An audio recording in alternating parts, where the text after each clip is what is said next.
Four sides TV political thought చర్చా కార్యక్రమానికి స్వాగతం. ఈరోజు మనం చర్చకు తీసుకున్న అంశం 10వ తరగతి పరీక్షా విధానాన్ని డిసెంబర్ మాసంలో, అది కూడా విద్యా సంవత్సరం 6 నెలలు పూర్తయిన పిమ్మట ఈ నూతన విధానాన్ని ప్రకటించడం ఎంతవరకు సబబు, దానివల్ల లాభమా నష్టమా, లేదా అది కీలకమైన విద్యార్థులకు, ఎందుకంటే 10వ తరగతి విద్యార్థులకు ఎంతో కీలకమైంది, అటువంటి విద్యార్థులకు ఇబ్బంది కలగజేస్తుందా? ఈ అంశాల మీద మనం చర్చించుకొనున్నాం. మనతో పాటు చర్చలో పాల్గొనడానికి శ్రీ కటకం రవి గారు, వీరు టీఆర్టీఎఫ్ రాష్ట్ర నాయకులు. అలానే శ్రీ హనుమంతరావు గారు, వీరు టీపీయూఎస్ తెలంగాణ ప్రాంత ఉపాధ్యాయ సంఘం రాష్ట్ర అధ్యక్షులు. శ్రీ కరుణాకర్ రెడ్డి గారు, వీరు ఎస్టీయు రాష్ట్ర నాయకులు. అలానే శ్రీ రావుల వరప్రసాద్ గారు, వీరు మన ప్రైవేట్ స్కూల్ మేనేజ్మెంట్ అసోసియేషన్ యొక్క ప్రతినిధిగా ఉన్నారు. సో మీ అందరికీ ఈ చర్చా కార్యక్రమానికి స్వాగతం పలుకుతూ, ముందుగా ఒక 5 నిమిషాలు ఆలస్యమైనందుకు మీకు మన్నించాలని కోరుకుంటూ సారీ చెప్తూ, ఇప్పుడు డిసెంబర్ స్టార్ట్ అవుతోందండి. రేపటి నుంచి, సోమవారం నుంచి డిసెంబర్ స్టార్ట్ అవుతోంది. ఇప్పటికే నాకు తెలిసి 10వ తరగతిలో సిలబస్ పూర్తయిపోయి ఉంటుంది. ఆల్మోస్ట్ ఆల్ సిలబస్ కంప్లీట్ చేసుకొని రివిజన్కి వెళ్తారు ఇంక మీదట రాబోయే రోజుల్లో 10వ తరగతి విద్యార్థుల వరకు. అటువంటి పరిస్థితుల్లో ఈరోజు 2-3 అంశాల్లో మార్పు చేయడం. ఒకటి, గ్రేడింగ్ తీసేస్తానని చెప్పడం. రెండవది, ప్రశ్నాపత్రం యొక్క మోడల్ మారుస్తామని చెప్పడం. మూడోది, ఇప్పుడు 80 మార్క్స్ నుంచి 100 మార్క్స్కి ఈ క్వశ్చన్ పేపర్ని మార్చడం. ఇవన్నీ కూడా ఒకసారి సిలబస్ అయిపోయి అటు టీచర్లు కానీ విద్యార్థులు కానీ ఒకదానికి ప్రిపేర్ అవుతున్న వేళ ఈ మార్పులు తీసుకొస్తే ఎంతవరకు అది కరెక్టు? ముందుగా హనుమంతరావు గారితో మనం చర్చ ప్రారంభిద్దాం. నమస్కారం అండి. ఒక మంచి ఇష్యూని, బర్నింగ్ ఇష్యూ ఉన్నటువంటి ఇష్యూని తీసుకొని ఈ కార్యక్రమం నిర్వహిస్తున్నందుకు మీకు ప్రత్యేకంగా తెలంగాణ ప్రాంత ఉపాధ్యాయ సంఘం తరఫున ధన్యవాదాలు తెలియజేస్తూ, అదేవిధంగా నాతో పాల్గొంటున్నటువంటి సోదరులందరూ కూడా నమస్కారాలు. మీరు ఇంత ప్రారంభంలో చెప్పారు ఏంటంటే 6 నెలలు కాదండి, 6 నెలలు అయిపోయిందేమో కానీ ఇంకా 2 నెలలు మాత్రమే మిగిలింది. అంటే చదువు రివిజన్ చెప్పడం అనుకోండి, డిసెంబరు, జనవరి ఇవన్నీ రివిజన్ చేయడం ఉంటుంది. తర్వాత ఫిబ్రవరి లోపల మళ్ళీ మోడల్ టెస్ట్ అనేటువంటి కండక్ట్ చేయడం ఉంటుంది. కాబట్టి ఆల్మోస్ట్ ఆల్ కంప్లీట్ అయినటువంటి సందర్భం లోపల ఈ గ్రేడింగ్ తీసుకురావడం అనేటువంటిది చాలా అయోమయానికి గురి చేస్తున్నటువంటి విషయం. ఇది ఉపాధ్యాయులకు సంబంధించినటువంటిది అనుకుంటుండే. సహజంగా ఉపాధ్యాయులు ఒక దానికి అలవాటు పడ్డారు కాబట్టి మళ్ళీ చేంజ్ చేస్తే ఏమన్నా ఫీల్ అవుతారేమని కాదండి. ఆల్రెడీగా విద్యార్థులకు ఈ సిస్టమ్ పైన FA1, FA2, FA3, FA4 ఉంటవి. వీటి తర్వాత ప్రాజెక్ట్ వర్క్ కానీ, అదేవిధంగా నోట్స్ కానీ, స్లిప్ టెస్ట్ కానీ, మరియు ఇక్కడ రివ్యూ చేసేటువంటి మార్క్స్ అన్ని కలిపి by 4 వేసి దాన్ని మళ్ళీ 20 మార్క్స్ ఇంటర్నల్ మార్క్స్గా తీసుకునేటువంటి పరిస్థితి ఉండే. కానీ ఈ సిస్టమ్ని ఇంట్రడ్యూస్ చేసినప్పుడు కూడా మనం చెప్పడం జరిగింది, దీన్ని వ్యతిరేకించడం జరిగింది. కానీ ఎందుకు వ్యతిరేకించడం అనేటువంటిది కూడా ఇక్కడ సందర్భం అవసరం ఉంది. ఎందుకంటే మన దగ్గర చదువుకున్నటువంటి బీద విద్యార్థులకు సమాచార సేకరణ కోసంకి ఈ యొక్క ఇంటర్నెట్ పైన ఆధారపడాల్సినటువంటి అవసరం ఉంటుంది. ఎందుకంటే ఒక ప్రాజెక్ట్ వర్క్ చేయాలంటే, దానికి సంబంధించినటువంటి సమాచారం సేకరించాలంటే అది పేపర్ ద్వారా కానీ, మీడియా ద్వారా కానీ, ఇంటర్నెట్ ఉపయోగించే చేయాల్సిన పరిస్థితి ఉంటుంది. కాబట్టి అటువంటి వసతి అనేటువంటిది కొద్దిగా అసాధ్యమైనటువంటి సమస్య. కానీ పిల్లలు ఏం చేసేదంటే ఒకరి నుంచి ఒకరు హెల్ప్ చేసుకొని అండర్స్టాండింగ్తోన రాసుకునేటువంటి ఆ సిస్టమ్ వద్దు అని ఇప్పుడు కూడా మనం వ్యతిరేకించడం ఏంటంటే, middle of the academic year కాదు, almost all at the end of the academic year ఈ సిస్టమ్ తీసుకురావడం వల్ల పిల్లలు అయోమయానికి గురైంది. ఈరోజు నేను 10th క్లాస్ ఫస్ట్ పీరియడ్ వెళ్ళిన ఎంబడే, what is your opinion on the system instead of grading అని చెప్తే వాళ్ళు ఒక విధమైనట్టు స్టన్ లోన్ అయిపోయింది. సార్ ఇంతవరకు మేము ప్రాజెక్ట్స్ వర్క్ చేసినాము, FA1, FA2, FA3, FA4 some complete చేసినాము, 20 మార్క్స్ వస్తామని చెప్పినాము, ఇప్పుడు ఈ విధంగా చేయడం అనేటువంటిది చాలా బాధాకరం సార్ అనేటువంటి చెప్పిండ్రు. కాబట్టి తెలంగాణ ప్రాంత ఉపాధ్యాయ సంఘం నుంచి మేము కోరేది లేదా ప్రభుత్వాన్ని డిమాండ్ చేసేది ఏంటంటే, ఈ సిస్టమ్ అనేటువంటిది మీరు నెక్స్ట్ అకాడమిక్ ఇయర్ నుంచి ఇంట్రడ్యూస్ చేస్తే బాగుంటుంది. కానీ ఇప్పుడు చేయడం వల్ల విద్యార్థులు అయోమయానికి గురవుతున్నారు, కొంత డిస్టర్బెన్స్ కావడానికి కూడా అవకాశం ఉంటుంది అనేటువంటిది నా అభిప్రాయం. సార్, ఇప్పుడు మన రవి గారు ఒక చర్చ, అంటే నేను ఈరోజు ఉదయం నుంచి అందరితో మాట్లాడుతున్న వేళ ఒక చర్చ ఏమిటంటే, ఈ గ్రేడింగ్ సిస్టము తీసుకురావడం వల్ల ప్రధానంగా విద్యార్థులు ఈ రివ్యూకి వెళ్ళడం, పరీక్ష అయిన తర్వాత ఈ ఆన్సర్ షీట్లు రివ్యూకి వెళ్ళడం కానీ, మళ్ళా ఈ లెక్కలు లెక్కించమని అడగడం కానీ ఇవన్నీ తగ్గాయి. అంతకుముందు మార్కులు ఉన్నప్పుడు ఎక్కువ మంది దీనికి అప్లై చేసుకునేవాళ్ళు. అందువల్ల గ్రేడింగ్ సిస్టమే మంచిది, ఈ ప్రైవేటు విద్యా సంస్థలు ఏదైతే ప్రచారానికి కోసం ఉపయోగించుకుంటున్నాయో దాన్ని అడ్డుకట్ట వేయడానికి వేశాము అని చెప్పి ఒక మాట అంటున్నారు. ఇందాక మన హనుమంతరావు గారు చెప్పినట్లు at the end of the end of the academic ఇయర్లో చేయడం ఒకటి, రెండోది గ్రేడింగ్ సిస్టమ్ని మార్కులకు మళ్ళా తీసుకురావడం రెండోది. దీనివల్ల ఏంటి పరిస్థితి అక్కడ?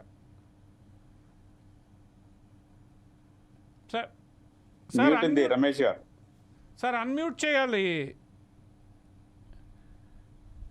రవి గారు నమస్కారం, నా పేరు కట్కం రమేష్ అండి. తెలంగాణ రాష్ట్ర టీచర్స్ ఫెడరేషన్ అధ్యక్షులుగా పనిచేస్తున్నాను. నిన్నటి దానిలో 2 అంశాలు ఉన్నాయండి. ఒకటి గ్రేడింగ్ సిస్టమ్, ఒకటైతే ఇంటర్నల్ మార్క్స్ అంటే మళ్ళీ 100 మార్కులకు తీసేసి పెంచడం ఒకటి. హనుమంతరావు గారు చాలా బాగా మొదటి పార్ట్ చెప్పడం జరిగింది. రెండో పార్ట్ ఏంటంటే గ్రేడింగ్ సిస్టమ్. గ్రేడింగ్ సిస్టమ్ అనేటువంటిది సిబిఎస్ఈలో కూడా లేదండి. గ్రేడింగ్ సిస్టమ్ అనేటువంటిది ఎక్కడ లేదు, మన దగ్గరనే ఉంది. ఆ తర్వాత ఇంటర్మీడియట్ లో కూడా గ్రేడింగ్ సిస్టమ్ లేదు, ఇంటర్మీడియట్ లో కూడా మార్కుల పైన ఉంది. కనుక గ్రేడింగ్ సిస్టమ్ వలన గతంలో అంటే విద్యార్థుల పైన చాలా ప్రెజర్ పెట్టారు, హైయెస్ట్ మార్క్స్ కోసం ప్రెజర్ పెట్టారు, కొంత పిల్లల మీద స్ట్రెస్ తగ్గించేందుకోసం తీసుకురావడం జరిగిందని చెప్పడం జరిగింది. ఇప్పుడు ఎక్కడెక్కడ తీస్తున్నప్పుడు ఇది ఒకటి దానికి అంటే ఇంటర్నల్ మార్క్స్ కు మరి గ్రేడింగ్ కు కో లింక్ అయి ఉంటుంది కనుక ఈ గ్రేడింగ్ సిస్టమ్ అనేటువంటిది తీసేయాల్సిన అవసరం కూడా ఉన్నది. ఆ తర్వాత ప్రభుత్వం కూడా ఎందుకు తీసుకొచ్చిందంటే భవిష్యత్తు లోపల ఇంటర్మీడియట్ దానికి కూడా మార్కుల ప్రకారంగానే ఒకవేళ ఆన్లైన్ అడ్మిషన్స్ అనేటువంటిది పోయే అవకాశం కూడా ఆలోచిస్తున్నటువంటి క్రమంలో ఈ గ్రేడింగ్ సిస్టమ్ అనేటువంటిది తీసేయాలని. అంటే గ్రేడింగ్ సిస్టమ్ ఇప్పుడు ఏపీలో కూడా లేదండి గ్రేడింగ్ సిస్టమ్.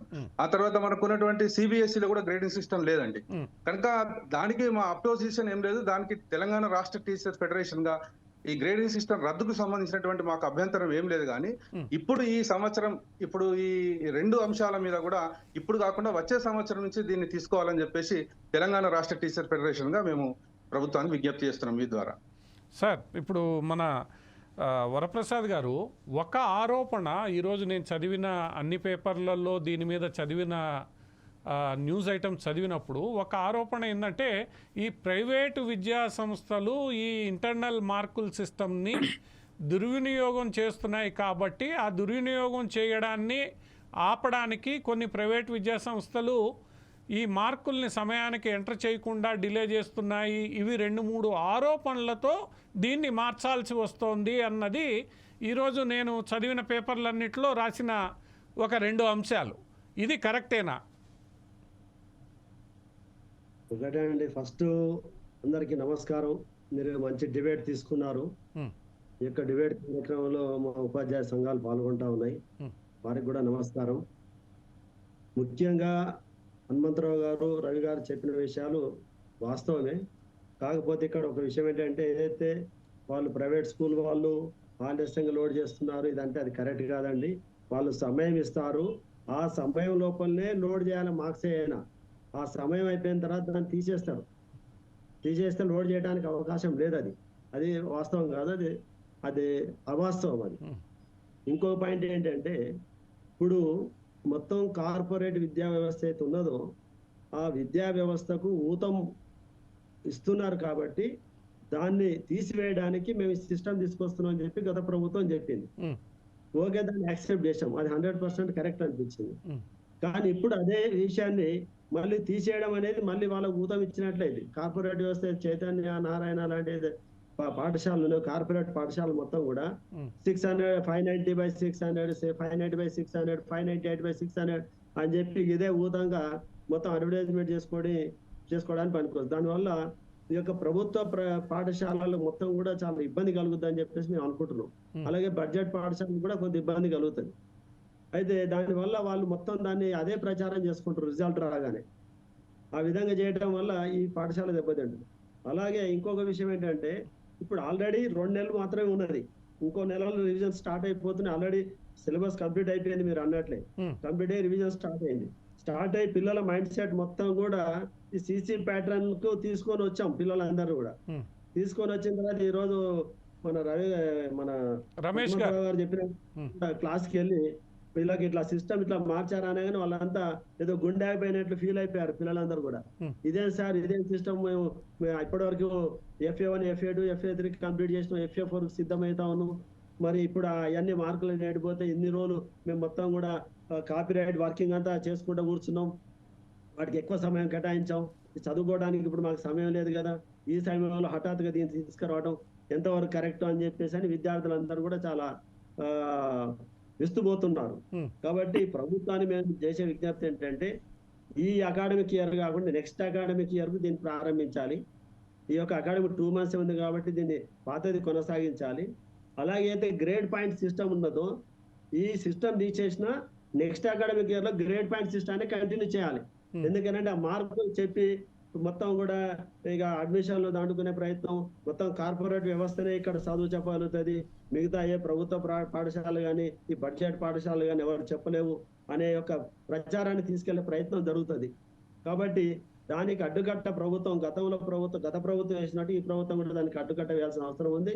ఆ విధంగా వాళ్ళు ఎంబటే వాటిని అది గ్రేడింగ్ సిస్టమే తీసుకురావాలి. గ్రేడ్ పాయింట్ యావరేజ్ ప్రకారమే GPA ఇస్తేనే బాగుంటుందని చెప్పేసి మేము ప్రైవేట్ సంస్థలు మేము కోరుకుంటా ఉన్నాం. ఆ విధంగానే ముందుకెళ్లాలని చెప్పి మేము మీ ద్వారా తెలియజేస్తా ఉన్నాం. కానీ ప్రభుత్వం చెప్తున్నది ఇంకొకటి, ఈరోజు ఈ వార్త వచ్చిన తర్వాత ఈ 20 మార్కులు వేసేస్తున్నారు, ఇష్టానుసారం వేసేస్తున్నారు, దానికి ఒక ప్రాతిపదిక ఉండట్లేదు, అది అందరూ టీచర్లు దాన్ని ఉపయోగించుకుంటున్నారు అన్నది ఒక ఆరోపణ.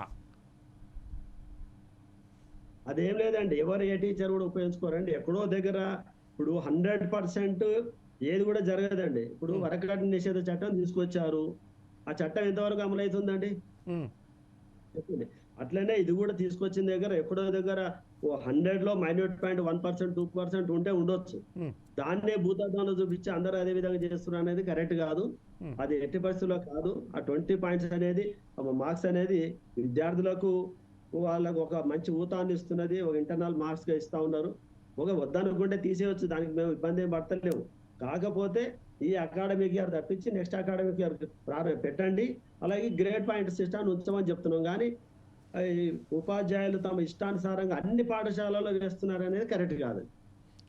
హనుమంతరావు గారు, మరి ఈ 20% మార్కులు ప్రభుత్వ పాఠశాలల్లో వేయట్లేదనేది కూడా ఒక వార్త.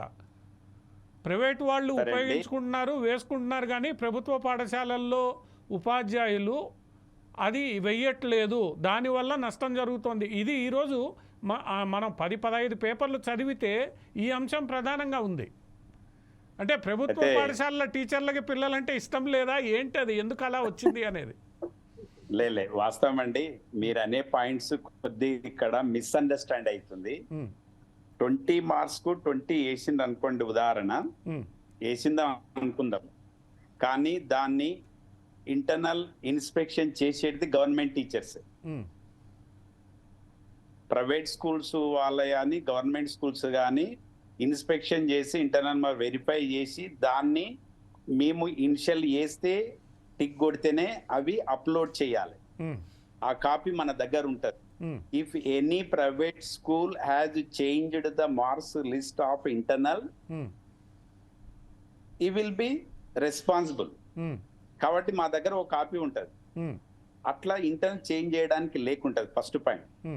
సెకండ్ పాయింట్ ఏంటంటే, ఫర్ ఎగ్జాంపుల్ గా 20కి 20 వేసిండ్రు, 80 మార్క్స్ క్వశ్చన్ పేపర్ ఉంది, అందుట్లో మినిమము 28 రావాలి పాస్ కావాలంటే.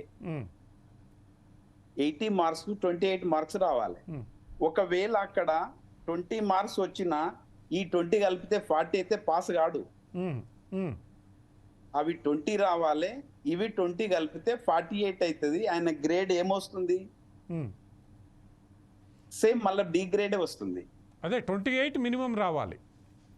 మినిమం 80 అవుట్ ఆఫ్ 28 వస్తే అవుట్ ఆఫ్ 80కి వస్తేనే ఈ ఇంటర్నల్స్ మార్క్ యాడ్ అయితే ఆయన పాస్ అయినట్లుగా. కాబట్టి అది మేజర్ గా క్రైటీరియా కాదు. ఇది మనం గుర్తుంచుకోవాల్సినటువంటి పాయింట్. ఇక్కడ ఏముంది, 20కి 20 వేయకున్నా, 20కి 15 వేసినా, 10 వేసినా 7 మినిమం. ఇందులో 7 రావాలి. ఇవి 7 వస్తేనే, అవి 28 వస్తేనే 35 అవుతుంది కాబట్టి పాస్ అవుతుంది. కాబట్టి ప్రైవేట్ స్కూల్లో మీరు అన్నట్లుగా అందరికి 20/20 వేస్తుంటారు. కానీ స్ట్రిక్ట్ గా ఉన్నప్పుడు, అబ్జర్వేషన్ చేసినప్పుడు, ఆ నోట్స్ చెక్ చేయడము, స్లిప్ టెస్ట్ చేయడము, ఇవన్నీ క్రాస్ చెక్ చేసినప్పుడు డెఫినెట్ గా we will modify the marks. Definite గా చేంజ్ చేస్తాం. సరే 1-2 cases yes there is maybe some relaxation ఉంటది, కొంత టీచర్స్ ఉండొచ్చు, వేరే వాళ్ళు ఉండొచ్చు, కానీ it is not major part. ఇది నేను అబ్జర్వేషన్. ఎందుకంటే లాస్ట్ 10 years ఎవ్రీ ఇయర్ నేను ఇన్స్పెక్షన్కి వెళ్తాను స్కూళ్ళకు. వెళ్ళినప్పుడు కొంత స్టూడెంట్స్ 100% 20/20 వేయాల్సిందే, వాళ్ళకి ఎందుకు వేయలేదు అనిపిస్తుంది. కొందరు తక్కువ వేస్తారు, 18 వేస్తారు. కానీ గవర్నమెంట్ స్కూల్ లోపల కూడా పిల్లలకు కూడా మేము కూడా 20 వేసే వాళ్ళకి 20 వేస్తాం, రీజనబుల్ గా వేస్తాం మేము. వాళ్ళకేమో కొద్ది కాంపిటీషన్ ఉంటది. ఎస్పెషల్లీ కార్పొరేట్ స్కూల్లో దే విల్ గివ్ డెఫినెట్లీ 20/20 వేస్తుంటారు. కానీ మేము అట్లా చెక్ చేస్తాము. బడ్జెట్ స్కూల్స్ లోపల వాళ్ళు కొంత బ్యాలెన్స్ గా ఉంటారు, వాళ్ళు భయపడుతుంటారు. మళ్ళీ వచ్చి చెక్ చేసినప్పుడు ఏం అడుగుతారో దీని రీజన్ చెప్పాలి కదా అని కొద్దిగా బ్యాలెన్స్ గా ఉంటారు. వాళ్ళు 15 వేసిన వాళ్ళు ఉన్నారు, 12 వేసిన వాళ్ళు ఉన్నారు, లీస్ట్ గా హైయెస్ట్ 20 వేసిన వాళ్ళు. గవర్నమెంట్ స్కూల్లో కూడా 20 వేస్తున్నాం. అయితే ఇక్కడ కంపారిజన్ ఎందుకు వచ్చేదంటే, మరి వాళ్ళందరూ కూడా 20/20 వస్తున్నాయి, మనం ఎందుకు వేయకూడదని మన టీచర్ కమ్యూనిటీలో కూడా డిస్కషన్ జరుగుతుంది. జరిగినప్పుడు ఈ సో అండ్ సో స్టూడెంట్ బాగున్నాడు, 10/10 వస్తుంది, ఎందుకు ఏది మనం 20 వేయాలి అనే కాన్సెప్ట్ తో కూడా ఒక్కోసారి 1-2 మార్క్స్ యాడ్ చేస్తాం. అది క్రైటీరియా కాదు.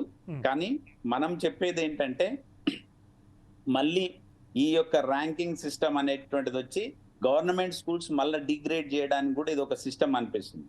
కానీ అట్లా కాకుండా FA1, FA2, FA3, FA4 కాకుండా దాన్ని తగ్గించాలనేటువంటి ఒక ప్రపోజల్ కూడా పెట్టినాం మనం గతంలో. ప్రభుత్వానికి 4 కాకుండా 2 చేసినట్లయితే కొంత క్రియేటివిటీ పెరుగుతుంది పిల్లల లోపల. Some students have a lot of creativity. If we give a chance to them they can make something. కాబట్టి అట్లా కూడా అవకాశం ఉంటది కాబట్టి ఆ సిస్టమ్ కొంత ఉంటది. కానీ ఇప్పుడు అయితే ప్రజెంట్ ఉన్నటువంటి సిచ్యువేషన్ లో we should bluntly opposite this system in this academic year. అవును సార్, ఇది మాత్రం మనం ఆలోచించాల్సిన విషయం. ఎందుకంటే సైకలాజికల్ గా పిల్లలు మళ్ళీ డిప్రెషన్ కి వెళ్ళేటువంటి పరిస్థితి ఉంటది. ఎగ్జామినేషన్ పాయింట్ ఆఫ్ వ్యూ లో కూడా ప్రాబ్లం అవుతుంది. ఇంకా సెకండ్ పాయింట్ ఏంటంటే, ఇప్పుడు 100 మార్క్స్ పేపర్ అంటున్నారు, ఓకే, కానీ ప్యాటర్న్ ఆఫ్ క్వశ్చన్ పేపర్ ఏది ఉంది 100 మార్క్స్? దీనికి ఈ సిస్టమ్ రానే లేదు కదా. How to prepare the student to face the 100 marks question paper? What are the questions to be given in each and every subject? ఇది అసలు ఫస్ట్ ఇంట్రడ్యూస్ కావాలి. ఇది రాంది. ఎందుకంటే క్వశ్చన్ ఎట్లా వస్తుందో దాని బేస్డ్ గా మనం మెథడ్స్ అనేటువంటి టీచింగ్ అనేటువంటి చెప్పడానికి స్కోప్ ఉంటది. కాబట్టి అది కూడా ప్రాబ్లం అవుతుంది.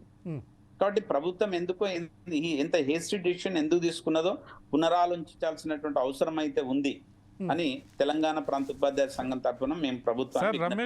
రమేష్ గారు ఇందాక మీరు అన్నారు గ్రేడింగ్ పాయింట్స్ గురించి, అట్లనే వరప్రసాద్ గారు చెప్పింది కూడా మీరు విన్నారు గ్రేడింగ్కి సంబంధించి అంశం మీద. అంటే మళ్ళా పాత సిస్టము తిరగడోడ్డము అనేదేనా, లేదా నిజంగా ఈరోజు సిబిఎస్ఈలో అన్నిటి చోట్ల ఈ మార్కుల సిస్టమ్ ఉంది కాబట్టి కొన్ని ఎంట్రన్స్ ఎగ్జాముల్లో కానీ కొన్ని ప్రవేశానికి సంబంధించి ఇన్స్టిట్యూట్స్కి సంబంధించిన అంశాల్లో కానీ మార్కులే అడుగుతున్నారు కాబట్టి మేము గ్రేడింగ్ సిస్టమ్ నుంచి మార్క్స్కి వస్తున్నాము అనేది ప్రభుత్వం ఇచ్చిన ప్రకటన. అంటే ఇది గతంలో చెప్పింది తప్పని మనం అంటామా, లేదా ఈరోజు లేదు ప్రపంచం అంతా ఒకవైపు ఉంది కాబట్టి నేను అదే వైపు వెళ్తానని అంటామా? ఇప్పుడు ఈ గ్రేడింగ్ సిస్టమ్ అనేటువంటిది గతంలో పిల్లల మీద ఒత్తిడి, కొన్ని ఆత్మహత్యల దాకా పోయిన సందర్భంలో ప్రభుత్వము తర్వాత మానసిక విద్యా శాస్త్రవేత్తలు కానీ ఆలోచించి ఈ గ్రేడింగ్ తీసుకొని వచ్చారు. అక్కడికి కరెక్ట్ గానే ఉంది. ఈ వచ్చినటువంటి గ్రేడింగ్ అనేటువంటిది రాష్ట్రంలో పక్క రాష్ట్రాలు కానీ దేశవ్యాప్తంగా కానీ ఒకే రకంగా లేదు.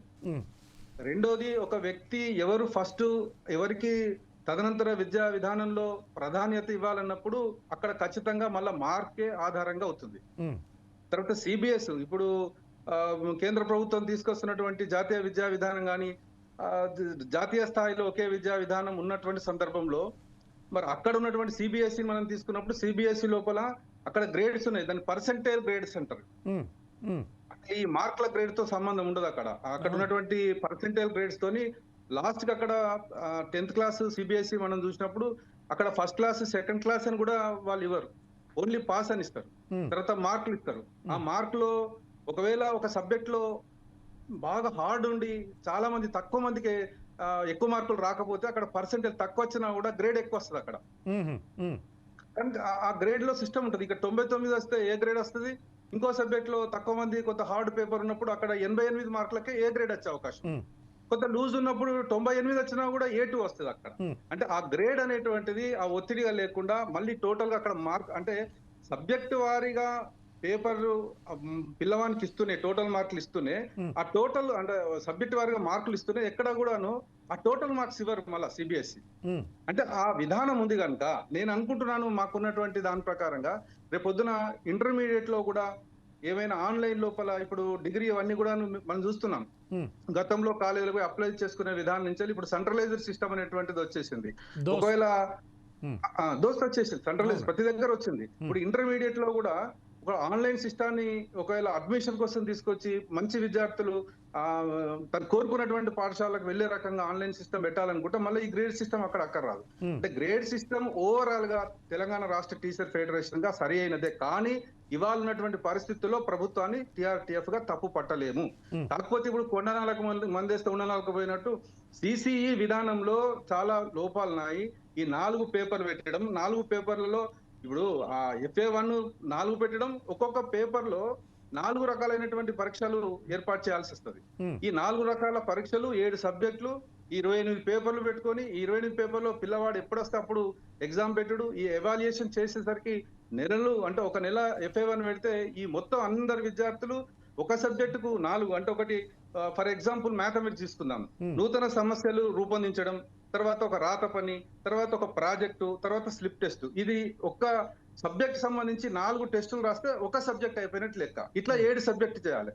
ఇవన్నీ పిల్లవాడు రాకపోతే సిసిఈ మెథడ్ లో వానికి మళ్ళీ కూడా వానికి ఎగ్జామ్ పేపర్ పెట్టాలి. ఈ మొత్తం ఈ పిల్లవాళ్ళందరికీ పెట్టిపోయేసరికి మళ్ళీ FA2 వస్తుంది. FA2 మొత్తం అన్ని దిద్దాకులు FA3 వస్తుంది. అంటే విద్యా విధానంలో ఈ మొత్తం టెస్ట్లకు ఎక్కువ సమయం పోతుంది. పేద విద్యార్థులు ఆన్లైన్ లో కొన్ని తీసుకురావాల్సిన అవసరం ఉంది, అది తీసుకురాకలేకపోతున్నాడు. ఒకటి కొంతమంది ఇన్ఫ్లుయెన్స్ అయ్యి ఎక్కువ మార్కులు వేసుకుంటున్నారు, ఇవన్నీ ఉన్నాయి. కానీ దీన్ని ఏమన్నా పూర్తిగా తొలగించి పాత పద్ధతి పోతున్న సందర్భం లోపల ఉన్నటువంటి సిసిఈని అంటే సిసిఈ ఎట్టించిన కాంప్రహెన్సివ్ అంటే కాంప్రహెన్సివ్ కంటిన్యూస్ ఎవాల్యుయేషన్ నిరంతరమైనటువంటి మూల్యాంకన ఉండి పిల్లవాడు ఒక సబ్జెక్ట్ లోపల ఆ సబ్జెక్ట్ మ్యాథమెటిక్స్ రాకపోవచ్చు, లేకపోతే సోషల్ రాకపోవచ్చు, మొత్తం చదువు అన్నట్టే కాదు. పిల్లవాడు దేనిలో ఉన్నాడు, పిల్లవాడు దేనిలోనైతే ముందుకు పోగలుగుతాడు, పిల్లవానికి ఏం కల్పించాల్సిందో ఈ సిసిఈ మెథడ్ లోపల వాని యొక్క స్థితిగతులను చూసుకుంటూ ఆ తరగతి గది ఉపాధ్యాయుడు అతనికి కావాల్సిన సామర్థ్యాలను తీసుకొని వచ్చి ముందు తీసుకొని పోతాడు.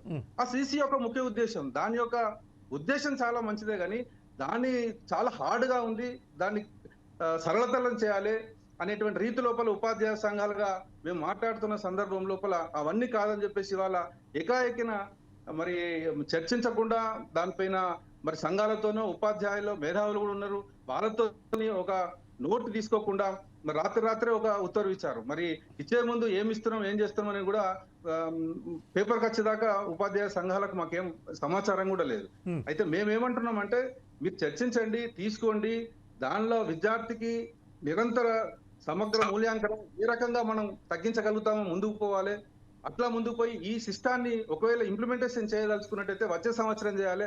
ఇంతకుముందు హనుమంతరావు చాలా వివరాలు చెప్పారు. ఇప్పుడు 80 మార్కుల పేపర్ ఉంది, 100 మార్కుల పేపర్ చేయాలి. ఆల్రెడీ FA2, FA1, FA2 మరి ISMS సైట్ అని ఉంటుందండి, ఇన్ఫర్మేషన్ సెక్యూరిటీ మేనేజ్మెంట్ సిస్టమ్ లోపల ఆల్రెడీ మనం కోడ్ చేసాం. ఇంత పని అయిపోయిన తర్వాత అంటే ఒక 80% ఆఫ్ ద వర్క్ కంప్లీట్ అయిపోయింది ఎస్ఎస్సి ఎగ్జామ్ సంబంధించి. ఒకే రాత్రి మార్చి మేము పొద్దున చూసే వరకు పేపర్లు వచ్చేసరికి తెలియని పరిస్థితి ఉపాధ్యాయులకు అటు విద్యార్థులకు ఉండడం సరైనది కాదనే రీతి లోపల మీ ద్వారా ప్రభుత్వాన్ని విజ్ఞప్తి చేస్తూ ఒక చర్చ పెట్టండి, చర్చల ద్వారా ఒక మంచి నిర్ణయం తీసుకొని వచ్చే సంవత్సరం లోపల మంచి నిర్ణయం విద్యార్థులకు అక్కడికొచ్చే రీతి లోపల ఒక మంచి నిర్ణయం తీసుకొని దాని ద్వారా ముందుకు పోయే అవకాశం ఉందని. రమేష్ గారు, ఇప్పుడు నా ప్రశ్న కూడా, ప్రభుత్వం విద్యా కమిషన్ని వేసింది, ఒక రిటైర్డ్ ఐఏఎస్ ఆఫీసర్ని చైర్మన్గా నియబెట్టింది, దాంట్లో ఇద్దరు విద్యావేత్తలు, ఇద్దరు రాజకీయ నాయకులు, ఇట్లా వాళ్ళతో ఆ కమిషన్ని నింపారు. సరే, మీరు చెప్పినట్లు ఆ గ్రేడింగ్ సిస్టంలో కొన్ని లోపాలు ఉన్నాయి, సెల్ఫ్ అసెస్మెంట్ సిస్టంలో కొన్ని లోపాలు ఉన్నాయి.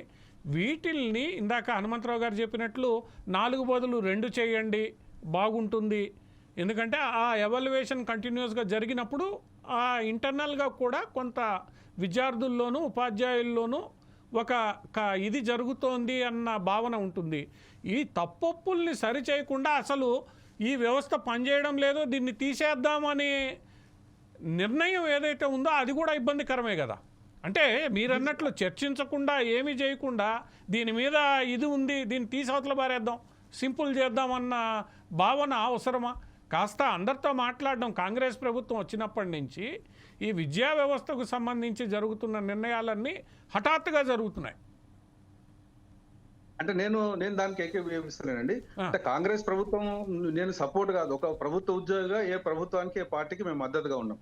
కాంగ్రెస్ ప్రభుత్వం వచ్చేసిన తర్వాత కొన్ని సానుకూల మార్పులు వచ్చాయి. ప్రభుత్వము ఉపాధ్యాయ సంఘాలతో మాట్లాడగలుగుతుంది. మేము ఒక చిన్నగా మేము అవసరం అనుకుంటే మేము కార్యాచరణ చేస్తాము మాకు ఉన్నటువంటి సమస్యలపైన అంటే అప్పుడు ముఖ్యమంత్రిని కలవడమే కష్టం ఉండే. డైరెక్ట్ ముఖ్యమంత్రి గారు తెల్లవారే పిలుచుకొని అన్ని సంఘాలను కూర్చోబెట్టి టీజీ జేఏసీ వాళ్ళతో మాట్లాడిన సందర్భాలు కూడా ఉన్నాయి. కనుక ఏకాఏకిని వస్తున్నటువంటి ఇప్పుడు గత ప్రభుత్వాల మనం ఒకసారి గమనిస్తే ఈ రాష్ట్రంలో ఒక్క జీవో కూడా రాలేదు, ఒక్క కోర్టు కేసు కూడా రాలేదు. 15 సంవత్సరాలుగా నిలిచిపోయినటువంటి పదోన్నతులు 25,000 మందికి పదోన్నతులు ఇచ్చారు. 10 సంవత్సరాలు నిలిచిపోయినటువంటి బదిలీలను కూడా ఈ ప్రభుత్వం ఇచ్చింది. కొత్త జీవోలు రాలేదండి, కొత్త ఉత్తర్వులు ఏం తీయలేదు, కోర్టు ఏం చెప్పలేదు అప్పడుకున్నటువంటి. అంటే అవి చేస్తున్నది. ఎక్కడైతే ప్రభుత్వం మంచి చేస్తుందో చప్పట్లు కొడుతున్నాం, ఎక్కడైతే విద్యాక్షేత్రానికి పేద విద్యార్థులకు ఇబ్బందికరంగా ఉందో అక్కడ పిడికిలు బిగిస్తాం, ఖచ్చితంగా పిడికిలు బిగిస్తాం. దీనిలో ఇప్పుడున్నటువంటిది కూడా సిసిఈ మెథడ్ అంటేనే దానికి ఇంటర్నల్ మార్క్స్ లింక్ అయి ఉంటుంది. అంటే కంప్రెహెన్సివ్ కంటిన్యూస్ ఎవాల్యుయేషన్ చేయాలంటే పిల్లవానికి ప్రాజెక్ట్ ఇచ్చి అవన్నీ తీసుకుని పోతాను. ఇవి చాలా కాంప్లికేటెడ్ గా ఉన్నాయి, దీన్ని తగ్గించాలని కోరినప్పుడు ప్రభుత్వము తీసుకునే చర్యలు ఎట్లుండాలంటే మొత్తం ఏదైనా మారుస్తుంటే ఇప్పుడు ఒక పరీక్ష విధానం మారిస్తే సరిపోదండి. సిసిఈ మెథడ్ లోనే ప్రశ్నలు ఉన్నాయి, సిసిఈ మెథడ్ లోనే పుస్తకాలు ఉన్నాయి. అంటే పుస్తకాలు మార్చాల్సిన అవసరం ఉంది, పరీక్ష విధానాన్ని మార్చాల్సిన అవసరం ఉంది. ఒకవేళ మార్చాల్సిన సందర్భం లోపల ముందుగా మనం ఇప్పుడే చెప్పేసి వచ్చే సంవత్సరం జూన్ నుంచే అలాంటి పుస్తకాలను ప్రిపేర్ చేయాలి, అలాంటి ప్రశ్న బ్యాంకును ప్రిపేర్ చేయాలి. అప్పుడు మనం ముందుకు తీసుకుపోవాల్సిన అవసరం ఉంటుంది.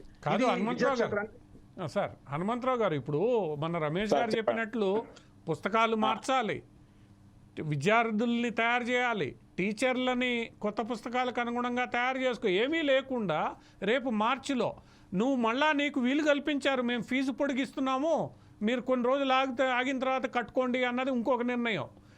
ఇది అంటే ఎలా అనిపించిందంటే నాకు ఆ నిర్ణయం, మేము ఈ నిర్ణయం తీసుకున్నాం కాబట్టి మీరు ఆలోచించుకొని అప్లై చేసుకోండి అన్నట్లు ఏమైనా ఉందా? అంటే నేను ఇది హాస్యానికి అంటున్నా, కానీ ఆ నిర్ణయం ఆ ఫీజు పొడిగింపు వెంటనే దీంతో పాటు ఇవ్వడం అనేది అంటే విద్యార్థుల్ని ఇది చేసినట్లు, ఉపాధ్యాయుల్ని చేసినట్టు. ఈరోజు స్కూళ్ళల్లో పోయి తల్లిదండ్రులు కరెస్పాండెంట్ల మీద టీచర్ల మీద పడతారు ఇప్పుడు. అంటే ఇక్కడ ఆలోచించకుండా నిర్ణయాలు తీసుకోవడం. ఇందాక నేను రమేష్ గారిని అడిగింది ఏకాఏకీ తీసుకోవడం అని కాదు, ఆలోచించాలి కదా. నువ్వు తీసుకునేటప్పుడు ఉన్నది 7 సంఘాలు 8 సంఘాలు, వాళ్ళని పిలవండి. మేనేజ్మెంట్ అసోసియేషన్లు 2-3 ఉన్నాయి, వాళ్ళని పిలవండి. ఏముంది, ఒక మీటింగ్ పెట్టి అభిప్రాయాలు తీసుకొని చేయకుండా నాకు నచ్చింది నేను చేస్తాను అనుకోవడం ఎంతవరకు? అది కూడా లక్షలాది మంది పిల్లలకు సంబంధించిన అంశం. ఇక్కడ లక్షలాది మంది పిల్లలంటే వెనకాల తల్లిదండ్రులకు కూడా పెద్ద తలనొప్పి. వాస్తవం. అయితే ఒక్కటండి, ఇక్కడ చెప్పండి ఆల్ ఆఫ్ సడన్ గా ఎందుకు వచ్చిందో ఇప్పటికీ ఉపాధ్యాయ సంఘ బాధ్యునిగా నాకు కూడా అర్థం కావట్లేదు. ఎందుకంటే కొత్త ప్రభుత్వం ఏర్పడిన తర్వాత ఉపాధ్యాయ సంఘాలతోన మాట్లాడుతుంది, సంతోషం. కానీ ఉపాధ్యాయ సంఘాలు చెప్పినటువంటి ఏ పని కూడా ఇంతవరకు జరగలేదు ఇక్కడ. ఎందుకంటే ఇంతకుముందు మిత్రులు రమేష్ గారు మాట్లాడితేనంటే, ప్రభుత్వ ఉపాధ్యాయులుగా మేము ప్రభుత్వాన్ని విమర్శించకూడదు. ప్రభుత్వ విధానాల లోపల ఏదైనా లోపం ఉంటే, ముఖ్యంగా విద్యా విషయాల పైన ప్రభుత్వం ఏ నిర్ణయం తీసుకున్నా ఆ నిర్ణయాన్ని ప్రభుత్వ ఉపాధ్యాయ సంఘాలతోన చర్చించాల్సినటువంటి అంశం. కానీ ఇక్కడ సందర్భము అవునో కాదో కానీ ఈ యొక్క సంఘాల యొక్క ప్రభావం అనేది ఎక్కువైపోయింది. సంఘాల ప్రభావం ఏ విధంగా అయిపోయిందంటే, ఏ ప్రభుత్వానికి జై కొడితే అదొక సంఘం అనేటువంటిది, ఒక ఉపాధ్యాయుడు ఒక సంఘాన్ని జై కొడితే అదొక సంఘం అనేటువంటి పరిస్థితి ఏర్పడింది. కాబట్టి ప్రభుత్వం అధికారులు కూడా ఉపాధ్యాయ సంఘాలతోన సమావేశాలు పెడితే రమేష్ గారు అన్నది హనుమంతరావు నో అనాలి, హనుమంతరావు నో అన్నది వరప్రసాద్ గారు నో అనాలి. ఇట్లా ఒక్కొక్కటి కాంట్రడిక్టర్ అనేటువంటి యొక్క స్టేట్మెంట్స్ బాగా వస్తున్నాయి, నేను అనుభవంతోనే చెప్తున్నాను. కాబట్టి ప్రభుత్వ అధికారులు కానీ విద్యాశాఖ సంబంధించినటువంటి అధికారులు కానీ ఏ విషయాన్ని కూడా ఏ ఉపాధ్యాయ సంఘాలతోనే చర్చించడం లేదు. మరి ఇది ఎక్కడి నుంచి వచ్చిందో ఇప్పుడు కూడా స్టిల్ ఐఎమ్ షాక్డ్.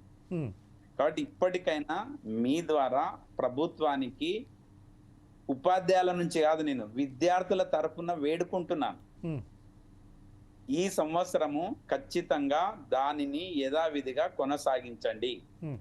వచ్చే విద్యా సంవత్సరం లోపల ఇప్పుడు ఆల్రెడీగా విద్యా కమిషన్ ఏర్పాటు చేసిండ్రు. విద్యా కమిషన్ లోపల రిటైర్డ్ ఐఏఎస్ అనేటువంటి ఆకునూరు మురళి గారు ఉన్నారు, ఇంకా మేధావులు ఉన్నారు, ఉపాధ్యాయ సంఘాలు ఉన్నారు, విద్యావేత్తలు ఉన్నారు, బడ్జెట్ స్కూల్స్ ఉన్నవి, కార్పొరేట్ స్కూల్స్ ఉన్నవి, చాలా మంది ఉన్నారు. వీళ్ళని మీరే సెలెక్ట్ చేయండి. సెలెక్ట్ చేసి ఒక డిస్కషన్ పెట్టండి. Next academic year shall we continue or shall we change anything or shall we abolish? ఇది ఒకటి, ఒక క్వశ్చనర్ ఇవ్వండి, మిగతా సంఘాలకు కూడా ఇవ్వండి, మేధావులకు ఇవ్వండి. Then you can collect the information which is the best, what is the good advice from them. అది తీసుకొని ఇంట్రొడ్యూస్ చేయండి. కాబట్టి ఇక్కడ మనం చాలా కన్ఫ్యూజన్ స్టేట్ లో ఉన్నాం. మనం అంటే స్పెషల్ గా విద్యార్థులు, ఆ తర్వాత టీచర్స్ కూడా. మా స్కూల్లో 30 members టీచర్స్ ఉన్నాం. In the lunch time we discussed what is the thing we have to do అనేటువంటి కాన్సెప్ట్ వచ్చింది. మరి ఎట్లా చెప్పాలి? క్వశ్చన్ పేపర్ 100 marks ఎట్లా చెప్పాలి? ఏ విధంగా చెప్పాలి? క్వశ్చన్ ప్యాటర్న్ ఏంటిది అంటే, మనం మళ్ళీ ఒక టీచర్ అన్నాడు, ఏముంది సార్ రేపు ఎల్లుండా 100 marks క్వశ్చన్ పేపర్ మోడల్ ఇస్తాడు, మళ్ళీ అయిపోతుంది. మళ్ళీ ఆ మోడల్ ప్రకారంగా ప్రిపేర్ చేయాలి కదా. ప్రిపేర్ చేయడానికి టేక్ సమ్ టైం కదా. ఎక్కడి నుంచి వస్తుంది ఈ గ్యాప్ లోపట? అప్పటికి పిల్లలు ఏంటంటే, ఒక ట్రాక్ లో పోతున్న పిల్లవాడిని ట్రాక్ తప్పించేసరికి కొందరేమో సక్సెస్ కావచ్చు, కారణం కాదు, కానీ what about remaining student who are average student గురించి మాట్లాడుతున్నాం మనం. యావరేజ్ స్టూడెంట్ మేజర్ గా, యావరేజ్ స్టూడెంట్ ఈజ్ ఇంపార్టెంట్. కాబట్టి above average they can write whatever the type of exam will be given, they will write and they will get pass. అది problem కాదు. కాబట్టి average, below average గురించే మనం ఇక్కడ చర్చించాల్సిన అంశం. కాబట్టి ప్రభుత్వం ఇప్పటికైనా కూడా పునరుద్ధరణ చేసుకోవాల్సిన బాధ్యత ఉంది. ఆ విధంగా చేసినట్లయితే ముఖ్యంగా 10వ తరగతి విద్యార్థులకు ఒక విధమైనటువంటి భరోసా ఇచ్చినట్లయితారు. లేకపోతే మళ్ళీ ఎగ్జామ్ తర్వాత వచ్చే రిజల్ట్స్ ని బట్టి కన్ఫ్యూజన్ అవుతుంది. మీరు ఇంకొకటి కూడా ప్రస్తావించారు, ఏంటిదంటే ఈ గ్రేడింగ్ సిస్టమ్. స్టార్టింగ్ లో చెప్పారు, గ్రేడింగ్ సిస్టమ్ ఉండడం వల్ల చాలా తప్పులు జరుగుతున్నాయి కాబట్టి వాళ్ళు మళ్ళీ రివ్యూ పెడుతున్నారు, క్వశ్చన్ పేపర్ రీవాల్యుయేషన్. అంటే గ్రేడింగ్ సిస్టమ్ వస్తే రివ్యూలు తక్కువ అప్లై చేస్తున్నారు అనేది ఒక వార్త. అదే రీవెరిఫికేషన్ పెడుతున్నారు అంటున్నారు, తక్కువ పెడుతున్నారు అనేది. తక్కువ పెడుతున్నారంటే పేపర్ వాల్యుయేషన్ కరెక్ట్ అయినట్లు ఎందుకు అనుకోదు? అవును, అంటే అంతకు ముందేంది 2 మార్కులు తగ్గితే నా క్లాస్ మారుతోంది కాబట్టి దానికని రివ్యూ పెట్టేవాళ్ళు. ఇప్పుడు గ్రేడ్లో అది లేదు కాబట్టి ఆ రివ్యూ అప్లికేషన్స్ తగ్గాయి అనేది ఒక అనాలిసిస్. అరే అది చాలా మంచిది కదా, రివ్యూ అన్న పెట్టకుండా ఉండడము. We have to appreciate them. అరే అంటే వాల్యుయేషన్ కరెక్ట్ ఉంది. ఇప్పుడు A1 వచ్చేటోళ్ళు A2 వచ్చిందంటే కంపల్సరీ రివ్యూ పెడతాడు. A2లను ఉన్న వాళ్ళను నాకు A2 వస్తుంది అనుకున్నప్పుడు A3 వచ్చినప్పుడు రివ్యూ పెడతాడు. అదే ఇప్పుడు మళ్ళా పాత సిస్టమ్కి పోతే మళ్ళా అదే పెరుగుతుందేమో అన్నది ఒక ఆందోళన. రివ్యూలు ఖచ్చితంగా పెరుగుతుంది. తర్వాత మళ్ళీ మనకు ఈ యొక్క టీవీ ఛానల్స్ లోపట, పేపర్ లోపట, కార్పొరేట్ స్కూల్స్, ఇంతకుముందు సార్ వరప్రసాద్ గారు చెప్పారు 599/600, 599/600 ఇవే పదాలు వస్తాయి. ఆ ఒక్క మార్క్ ఎందుకు తగ్గిందని పిల్లవాడు ఏడుస్తాడు, పేరెంట్ ఫీల్ అవుతాడు. ఈ దౌర్భాగ్య స్థితి వస్తుంది.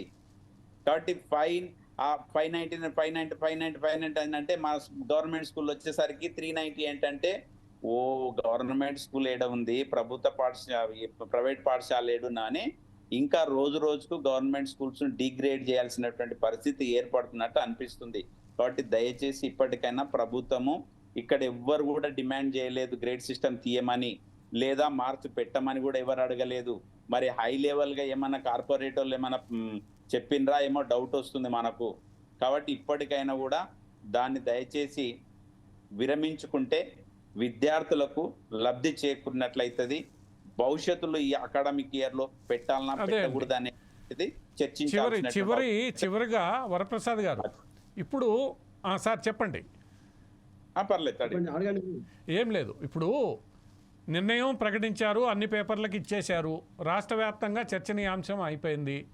కానీ అది మంచిది కాదు అన్నది కామన్ సెన్స్ ఉన్న వాళ్ళందరికీ అర్థమవుతున్న విషయం. మరి మేనేజ్మెంట్ అసోసియేషన్గా, స్కూల్స్ మేనేజ్మెంట్ అసోసియేషన్గా మీరు ప్రభుత్వాన్ని దృష్టికి దీన్ని తీసుకెళ్ళదలిచారా, తీసుకెళ్ళారా, తీసుకెళ్ళి వెళ్తే వాళ్ళు ఏమైనా చెప్పారా, లేదా ఇంతవరకు ఆ ప్రయత్నం జరగలేదా? ఈ మేనేజ్మెంట్ అసోసియేషన్ మాట్లాడుకొని గవర్నమెంట్ దృష్టికి తీసుకెళ్లాలని చెప్పి అనుకున్నాము. అయితే గవర్నమెంట్ హనుమంతరావు గారు చెప్పినట్లు 36 లక్షల మంది విద్యార్థులు ప్రైవేట్ స్కూళ్ళలో చదువుతున్నారు. 11,000 స్కూళ్ళల్లో 36 లక్షల మంది చదువుతున్నారు విద్యార్థులు. దాదాపు 26,000 స్కూళ్ళల్లో 26 లక్షల మంది గవర్నమెంట్ స్కూళ్ళలో చదువుతున్నారు విద్యార్థులందరూ. అన్నిటికీ గవర్నమెంట్ స్కూళ్ళలో యూనియన్స్ ఉన్నాయి, ప్రైవేట్ స్కూల్స్లలో కూడా యూనియన్స్ ఉన్నాయి. వారికి ఎవ్వరు కూడా సంప్రదించలేదు. మన 25th నాడు మన మర్రి చెన్నారెడ్డి హ్యూమన్ రిసోర్స్ దాంట్లో మీటింగ్ పెట్టినప్పుడు కూడా ఈ విషయం రాలేదు. ఆల్ ఆఫ్ సడన్ తీసుకొచ్చి అందరినీ షాకింగ్ గురి చేశారు. దీన్ని ఈ గురి చేయడం వల్ల మొత్తం అనుకుంటున్నారు. ఇప్పుడు ఉపాధ్యాయులు ఏముందండి, ఏది ప్యాటర్న్ ఇస్తే ఆ ప్యాటర్న్ చెప్పే ప్రయత్నం చేస్తారు. కానీ విద్యార్థులు ఎంత కన్ఫ్యూజ్ లో ఉన్నారు. ఇప్పటివరకు 80 మార్కులు ప్రిపేర్ అవుతున్నారు. 80 మార్కులు సిస్టానికి ఒక పద్ధతికి అలవాటు పడి ప్రిపేర్ అయి వస్తా ఉన్నారు. దాన్ని కాదని చెప్పి ఇప్పుడు 100 మార్క్స్ అనే వరకు ఇన్ని రోజుల నుంచి ఈ మొత్తం FA1, FA2, FA3 మా ఎగ్జామ్స్ అని రాసి క్రియేటివ్ అని, క్లాస్ వర్క్ అని, ప్రాజెక్ట్ వర్క్ అని, స్లిప్ టెస్ట్ అని ఒక్కో దాన్ని 4 ఎగ్జామ్ రాసుకుంటూ వచ్చి ఇప్పుడు ఇవన్నీ తీసేసినాం. మళ్ళీ మీరు మొత్తం కూడా ఎడ్యుకేషన్ బట్టి సిస్టమ్ పట్టండి, మొత్తం ఆన్సర్లు గుర్తు చేసుకొని మొత్తం పట్టేసి వచ్చి ఎగ్జామ్ రాయడం అని చెప్పే విధంగా తీసుకొస్తే ఇది సరైనది కాదు. ఒకటి ఏంటంటే మేము ఇప్పటికి కూడా చెప్పేది ప్రభుత్వానికి ఈ యొక్క GPA సిస్టాన్ని పెట్టాలి. ఈ యొక్క మోడల్ పేపర్ అనేది ఏ మోడల్ పేపర్ వస్తుంది అనేది తెలియదు. 2 రోజులలో మోడల్ పేపర్ రిలీజ్ చేస్తారు. చేయగానే ఆ మోడల్ పేపర్ తగ్గట్టుగా వీళ్ళందరినీ కూడా ఇక ప్రిపేర్ చేయడం మొదలు పెట్టాలంటే 2 నెలల అయ్యే పనా? అది నెక్స్ట్ ఇయర్ చేయాలి. ఇంకోటి ఏంటంటే ఒక ఎగ్జామ్ బుక్లెట్ ఇస్తున్నారు. బుక్లెట్ చేయడం కరెక్ట్. ఎందుకంటే ఈ బుక్లెట్ చేయకపోతే పేపర్లు జాయిన్ చేసినప్పుడు కొన్ని పేపర్లు పోయి మేము ఇన్ని పేపర్లు రాసాం, ఎన్ని పేపర్లే ఉన్నాయి, ఈ పేపర్ ఎక్కడ పోయింది, మా పేపర్ తీసి వేరే పేపర్కి యాడ్ చేశారు, ఇవన్నీ వచ్చేటి. అవి రాకుండా బుక్లెట్ సిస్టమ్ తీసుకొస్తున్నారు. ఆ బుక్లెట్ సిస్టమ్ వరకు దాన్ని యాక్సెప్ట్ చేస్తున్నాం మేము. బుక్లెట్ సిస్టమ్ వరకు ఓకే. కానీ మిగతాది ఇది ఈ సంవత్సరం వచ్చేసి మాత్రం నెక్స్ట్ ఇయర్కు దాన్ని ఇంప్లిమెంట్ చేయాలి. నెక్స్ట్ ఇయర్కి ఇంప్లిమెంట్ చేస్తేనే అది బాగుంటుంది. లేకపోతే విద్యార్థులకు చాలా నష్టం చేసినట్టయితే ఈ ప్రభుత్వంలో కూడా వ్యతిరేకత వచ్చే అవకాశాలు కూడా ఉంటాయి. రేపటి రోజున మరి మా సంఘాల నుంచి కూడా మేము ప్రభుత్వానికి వినతి పత్రం సమర్పించాలని చెప్పి అనుకుంటున్నాం. ఈ సంవత్సరానికి సిస్టమ్ పంపించేసి ఈ సిస్టాన్ని కొనసాగించాలని, అలాగే ఏదైతే GPA సిస్టమ్ ఉందో నెక్స్ట్ అకాడమిక్ ఇయర్లో మార్కుల సిస్టమ్ వచ్చినా కానీ GPA సిస్టమ్ ప్రకారమే తీసుకురావాలని చెప్పేసి కూడా అడగాలని చెప్పేసి మేము అనుకుంటున్నాం. కాబట్టి ప్రభుత్వం వెంటనే ఆకునూరు మురళి గారు కూడా మేము విజ్ఞప్తి చేస్తా ఉన్నాం, వెంటనే అన్ని ఉపాధ్యాయ సంఘాలను పిలిచి వాళ్ళతోటి మాట్లాడండి. ఒకరు అవునంటే ఒకరు కాదని అంటే అనవచ్చు, కానీ ఆఖరి ఫైనల్ నిర్ణయం తీసుకునే అయితే ప్రభుత్వమే కదా. కాబట్టి ప్రభుత్వం ఎవరి ఆలోచనలు బాగున్నాయి, ఎవరు చెప్పే విధానం బాగున్నది, ఏదైతే విద్యార్థులకు బాగుంది ఏదైతే ఈ సంవత్సరానికి బాగుంటుందని చెప్పి వాళ్ళు ఆలోచిస్తారో దాన్ని బట్టి చేస్తే బాగుంటుంది. ఆ వైపున అడుగులేసి ప్రభుత్వం నిర్ణయం తీసుకోవాలని చెప్పేసి మేము కోరుకుంటా ఉన్నాం. ఆ విధంగా తీసుకున్నట్లయితే మొత్తం అన్ని సిస్టమ్స్ లో కూడా ఈసారి పిల్లలు దెబ్బతినే అవకాశం ఉంటుంది. తర్వాత ఇంతకుముందు సార్ చెప్పినట్లే మళ్ళీ కార్పొరేట్స్ విద్యా సంస్థలు దీన్ని మేనేజ్ చేసినట్లుగా మొత్తం మేము అందరం కూడా అనుకోవాల్సి వస్తుంది. కార్పొరేట్ విద్యా సంస్థలకే ఇది అనుకూలం, లబ్ధి చేకూరే పని. కాబట్టి వాళ్ళు ఎక్కడో రాష్ట్రం మొత్తంలో ఒక దగ్గర వచ్చింది అనుకోండి, ఇక అన్ని స్కూళ్ళలో మాదే వచ్చిందని చెప్పి ప్రయత్నం చేస్తారు. దానివల్ల ప్రభుత్వ పాఠశాలలు, ఈ బడ్జెట్ పాఠశాలలు చాలా దెబ్బతినే అవకాశం కూడా ఉంటుంది. కాబట్టి దాన్ని మేము అపోజ్ చేస్తున్నాం. గ్రేడ్ పాయింట్ సిస్టమ్ తీసుకురండి. ఈ సిస్టాన్ని మారిస్తే మారవండి. ఇప్పుడు మారవద్దు అని అంటే మీరు మారవరేమో. ఎందుకంటే అంతకుముందు గతంలో చెప్పినప్పుడు అది వద్దంటే దాన్ని మార్చారు, సిసి ప్యాటర్న్ పెట్టారు, కంటిన్యూస్ కాంప్రహెన్సివ్ ఎవాల్యుయేషన్ పెట్టారు. మేము వద్దాను పెట్టారు, దానికి అనుకూలంగా తీసుకొని వచ్చాము. ఇప్పుడు మళ్ళీ ఆల్ ఆఫ్ సడన్ మళ్ళీ మారుస్తా ఉన్నారు. కాబట్టి ఈ సిస్టంలో మార్పులు తెచ్చే ముందు ఒక అకాడమిక్ ఇయర్ బిఫోర్ దాన్ని చెప్పినట్లయితే దానికి ఏ విధంగా మనం అడ్జస్ట్మెంట్ కావాలనేది ఉపాధ్యాయుల మైండ్ సెట్ కూడా వస్తుంది, విద్యార్థులను కూడా ఆ విధంగా తయారు చేసుకోవడానికి అవకాశం ఉంటుంది. కాబట్టి ప్రభుత్వం ఈ వైపున చర్యలు తీసుకోవాలని చెప్పి మేము కోరుకుంటున్నాం. అదే సార్, ఇప్పుడు మీ ముగ్గురు చెప్పినట్లు ప్రభుత్వం హడావిడి నిర్ణయం కాకుండా ఒక వారం రోజులు లేట్ అయినా అందరితో మాట్లాడి సరైన నిర్ణయం తీసుకుని వచ్చే విద్యా సంవత్సరం నుంచి ఇందాక రమేష్ గారు చెప్పినట్లు అవసరమైన మెటీరియల్ కానీ, పుస్తకాలు కానీ, లేదా దానికి సంబంధించిన ఇన్ఫర్మేషన్ కానీ ఈ లక్షల మంది విద్యార్థులకి, టీచర్లకి, స్కూళ్ళకి, ఎందుకంటే మారుమూల గ్రామాల్లో కూడా ఇన్ఫర్మేషన్ చేరాలి, అవన్నీ చేర్చడానికే సమయం పడుతుంది. కాబట్టి ఈ విద్యా సంవత్సరం వదిలేసి నెక్స్ట్ విద్యా సంవత్సరం నుంచి ఇంప్లిమెంట్ చేస్తే గందరగోళం ఉండదు. ప్రభుత్వ నిర్ణయం మంచిదా చెడ్డా అన్నది మళ్ళా నిర్ణయించుకోవచ్చు అన్నది ఈ చర్చలో ఎట్లా వెలుపలికి వస్తుంది అనేది ఇది అందరిలోనూ ఏకాభిప్రాయం అని అనుకుని ప్రభుత్వం ఈ దిశగా ఆలోచిస్తుందనే కోరుకుంటూ ఈ చర్చలో పాల్గొని మంచి అభిప్రాయాలను తెలియజేసిన మీ ముగ్గురికి ధన్యవాదాలు తెలియజేస్తూ ఈ చర్చను ఇంతటితో ముగిస్తున్నాను. రేపు 4 Sides TV పొలిటికల్ థాట్ చర్చా కార్యక్రమంలో మరొక అంశంతో కలుద్దాం.